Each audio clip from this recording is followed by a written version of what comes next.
नमस्कार, मैं आशुतोष कुमार सिंह आपका अपने चैनल मल्टी डायमेंशनल ज़िंदगी पे हार्दिक स्वागत करता हूँ। अगर आप हमारे चैनल पर नए हैं तो ज़रूर मेरा वीडियो लाइक करिए, शेयर करिए और हमारे चैनल को सब्सक्राइब करिए। अगर आप पुराने हैं तो भी ज़रूर अपने मित्रों के संग हमारे वीडियोस शेयर करिए।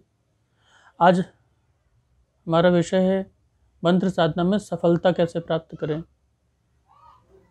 जो लास्ट वीडियोस मैंने बनाए थे उसमें कुछ लोगों के प्रश्न आए हैं, उसमें से एक दो प्रश्न का मैं जवाब एक साथ देने का प्रयास कर रहा हूँ। एक प्रश्न ये भी था कि अगर हमें विश्वास नहीं है तो क्या उस स्थिति में भी हम मंत्र साधना में सफल हो सकते हैं? हाँ, निश्चित रूप से। ऐसा ही मिलता जुलता सवाल मैंने भी अपने गुरु से एक बार पूछा था कि अगर मुझे विश्वास नहीं है ऐसी किसी भी चीज़ पर, किन्हीं भी ऐसी बातों पर, तो फिर मैं साधना किस तरह से कर सकता हूँ या मुझे सफलता कैसे मिलेगी? तो जो जवाब उन्होंने मुझे दिया था वही मैं आपको देना चाहता हूँ कि किसी भी साधना को दो तरह से किया जा सकता है। पहला कि आप विश्वास करके आगे बढ़ते हैं, दूसरा कि आप वैज्ञानिक दृष्टिकोण रखते हुए आगे बढ़ते हैं। आप वैज्ञानिक दृष्टिकोण क्या है कि आप एक हाइपोथेसिस मानते हैं, फिर उस पर प्रयोग करते हैं और फिर देखते हैं, और जैसे जैसे आपको परिणाम मिलते जाते हैं आपको वो चीज़ समझ में आती जाती है, आपको अनुभव होता जाता है, तो आपकी साधना में दृढ़ता आने लग जाती है। और जिस चीज़ का आपको अनुभव हो जाता है तो स्वतः ही विश्वास और आस्था निर्मित होने लगते हैं, क्योंकि विश्वास तो कहीं ना कहीं हमारे भीतर मौजूद ही है। एक बच्चा सहज रूप से अपने पेरेंट्स पर विश्वास करता है। हम बड़े होते हैं, स्कूल जाते हैं, अपने टीचर्स पर विश्वास करते हैं, और भी जीवन में विश्वास करना ही पड़ता है। आस्था मनुष्य का स्वभाव है, ये उसके भीतर गहराई से मौजूद है, और जितना हमारे भीतर आस्था बढ़ती है उतना ही चित्त विश्रांत होता है।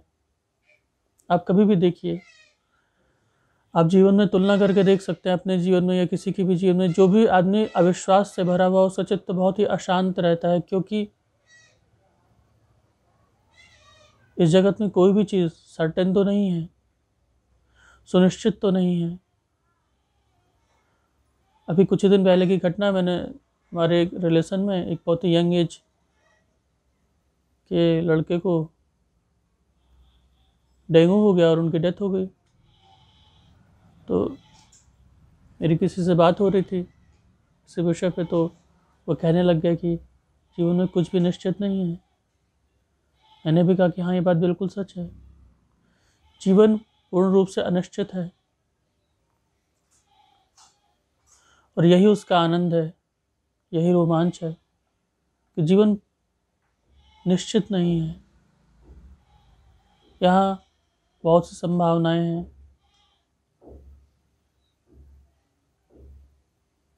तो जो सबसे महत्वपूर्ण बात है कि आस्था। अब होता क्या है कि बहुत से लोग ये कहते हैं कि मुझे तो परमात्मा में विश्वास नहीं है, ऐसी घटनाएं हैं, हम तो मानते ही नहीं हैं। तो उस स्थिति में फिर वैज्ञानिक दृष्टिकोण ही कारगर है। फिर आप उस तरह से आगे बढ़ो, फिर आप एक वैज्ञानिक की तरह से, जैसे वैज्ञानिक प्रयोग करता है आपको भी प्रयोग करना ही होगा। उस तनाव से, उस अनिश्चितता से, उस पूरी प्रक्रिया से गुजरना होगा। निश्चित रूप से जिस व्यक्ति के भीतर ज़्यादा आस्था है, आस्था तो है लेकिन लोग उसको समझ नहीं पाते, मानते नहीं है, रिकॉग्नाइज नहीं करते, स्वीकार नहीं करते कि हाँ मुझ में आस्था है, क्योंकि अलग अलग समय पर अलग अलग चीज़ें ज़्यादा प्रचारित होती है। जैसे आजकल ये बात बहुत अधिक प्रचारित है कि अरे वो बड़े ही लॉजिकल आदमी हैं। इस पर भी मैंने बहुत सी बातें बोली पहले भी कि तर्क क्या है, लॉजिकल क्या होता है। हम जिस कंडीशनिंग ऑफ माइंड के साथ बड़े होते हैं उसके अनुकूल जो बात पड़ती है वो हमें बड़ी लॉजिकल लगती है, अन्यथा नहीं लगती। और ऐसा कोई भी तर्क नहीं जिसके विपरीत या प्रतिकूल में और कोई तर्क दिया ही ना जा सके। मनोवैज्ञानिक तो कहते हैं कि किसी भी एक परिस्थिति को 7 तरह से एक्सप्लेन किया जा सकता है। 7 पर्सपेक्टिव वहाँ जरूर मौजूद होते हैं कम से कम। उस स्थिति में अब अगर कोई ऐसा पर्सपेक्टिव आपके सामने रखा जाए जो आपके दिमाग में मौजूद नहीं है, तो आपको लगेगा कि तो गलत लॉजिक है। तर्क वस्तुतः क्या है? अगर आपकी स्मृति अच्छी है और आप तर्क को समझते हैं तो बातों को घुमाया जा सकता है। ऐसे एक नहीं बहुत सी घटनाएं हैं, बहुत ही प्रसिद्ध घटनाएं हैं।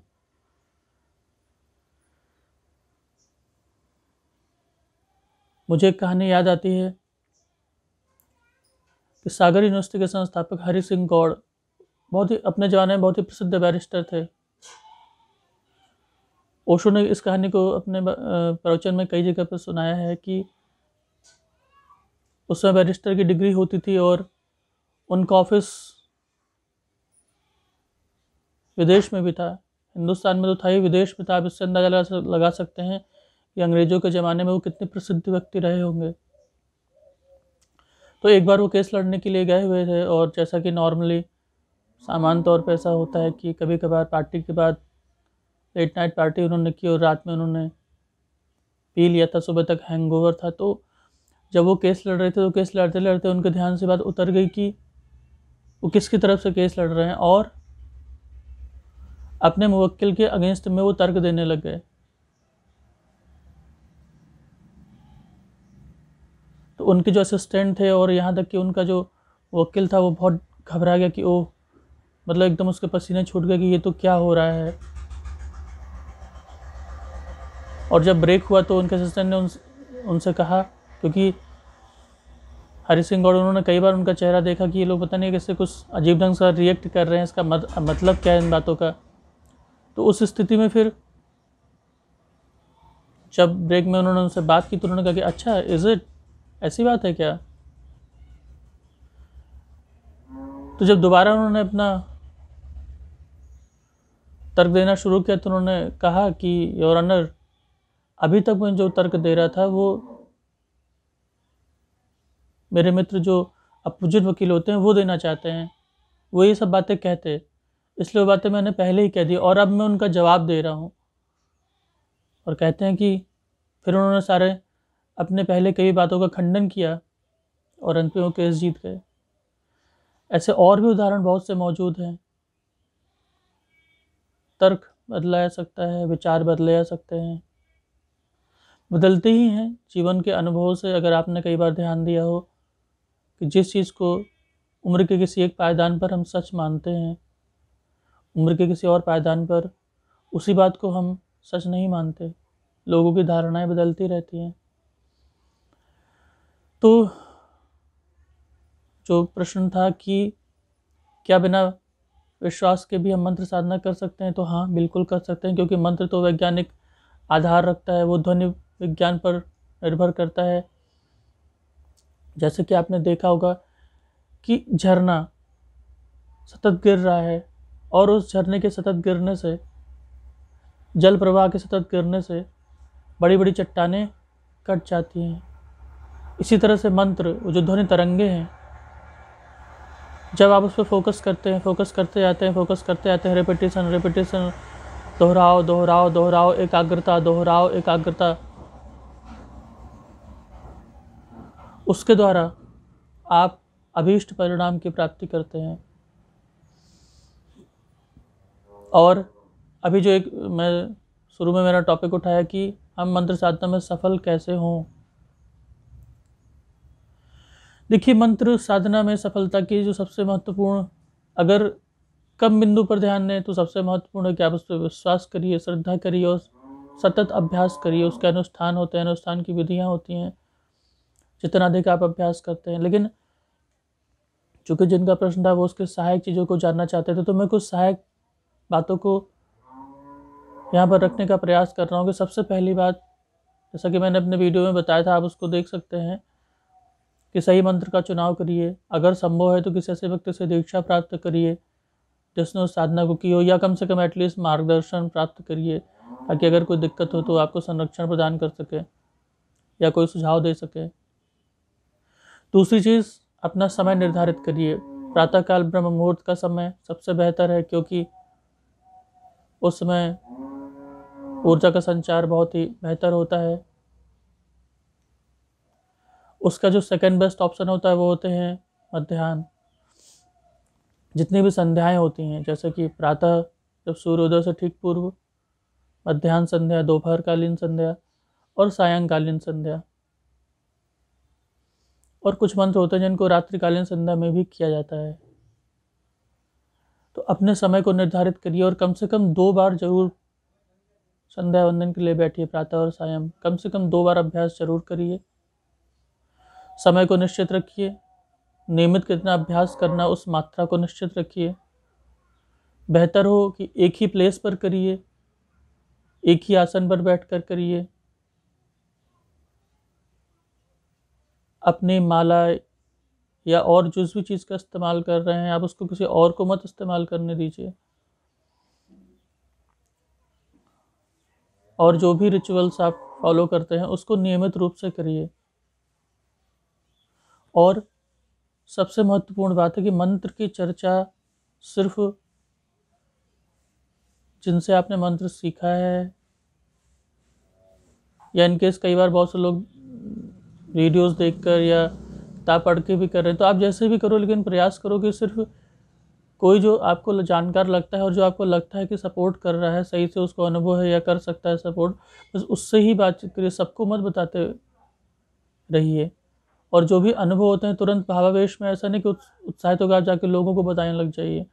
पहले उन सब अनुभव को अपने भीतर दृढ़ होने दीजिए, शक्ति को स्थिर होने दीजिए, फिर वो शक्ति स्वतः ही आपके जीवन के मार्ग को प्रशस्त करेगी। तो प्रचार करने से बचिए। और उसके कुछ और भी नियम होते हैं कि जब भी आपको मौका मिले, जब भी संभव हो, बीच बीच में उसका अनुष्ठान करते रहिए। और अनुष्ठान से जुड़े हुए जो नियम हैं उनका पालन करिए। आप जितना मंत्र जप करते हैं, अगर आप अनुष्ठान कर रहे हैं तो आपको पता होना चाहिए कि मंत्र जप के अनुपात में आप उसका दशांश हवन, फिर दशांश तर्पण, दशांश मार्जन इस तरह से करते हैं, और दशांश ब्राह्मण भोज। तो जितना अधिक आप नियमों को करेंगे उतना ही गहराई से आपका चित्त उसे स्वीकार करेगा। और बहुत लंबे समय में इन सब विधियों को संग्रहित किया गया है, उनको परिष्कृत किया गया है। तो जितना अधिक आप, वो जो कहावत है ना कि जितना गुड़ डालेंगे उतना मीठा होगा, इस बात को ध्यान में रखते हुए नियमित अभ्यास करिए। माला के साथ आप अभ्यास कर रहे हैं, बहुत ही अच्छी बात है, क्योंकि थोड़ा भी एक्स्ट्रा जप करना है तो माला से जप करना सबसे बेहतर होता है। अपनी माला को किसी और को इस्तेमाल मत करने दीजिए, और ना ही माला को बाहर प्रदर्शित करिए। उसे हमेशा किसी कपड़े से ढककर, खासकर गौमुखी में रखकर जप करना सबसे श्रेष्ठ होता है। और जो भी सामान्य नियम हैं उनका पालन करना सबसे बेहतर होता है, क्योंकि अक्सर क्या होता है कि जब मंत्र साधना से ऊर्जा बढ़ती है तो आदमी अगर सतर्क नहीं है तो ऊर्जा कहीं ना कहीं आपको धक्का देती रहेगी। तो अब कुछ का कुछ करने पर ऐसे बहुत से लोग हैं वो ज़्यादा बातें करने लगते हैं खास करके, तो उससे बचिए। मौन रहिए। एक मंत्र साधक को ज़्यादा से ज़्यादा मौन रहना चाहिए। जितनी ज़रूरत हो, बहुत ही ज़रूरत की बातें करिए जो सचमुच में बहुत ही रिक्वायर्ड है। उससे आपकी ऊर्जा संग्रहित होगी, और जितनी ज़्यादा ऊर्जा संग्रहित होगी उतना ही आप ऊर्ध्वगामी बनेंगे। सरल सहज रूप से आपकी साधना में गति आएगी।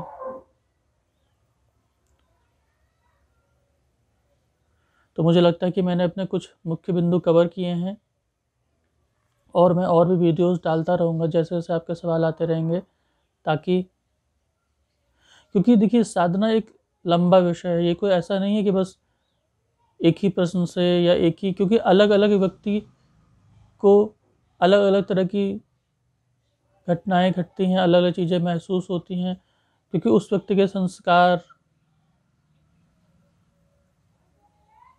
और उसकी जिस तरह से कंडीशनिंग ऑफ माइंड है, क्योंकि अंत में जो भी महसूस करेंगे वो तो आप अपने ही दिमाग में महसूस करेंगे, अपने भीतर महसूस करेंगे, अपने हृदय में महसूस करेंगे, तो जो आपके संस्कार हैं उसके अनुरूप ही घटनाएं घटेंगी।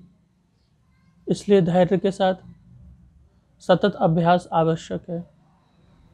तो सबसे महत्वपूर्ण बात है कि निरंतर अभ्यास करिए, क्योंकि मंत्र साधना में क्या होता है कि जब मंत्र भीतर प्रवेश करता है तो सबसे पहले वो आपके जो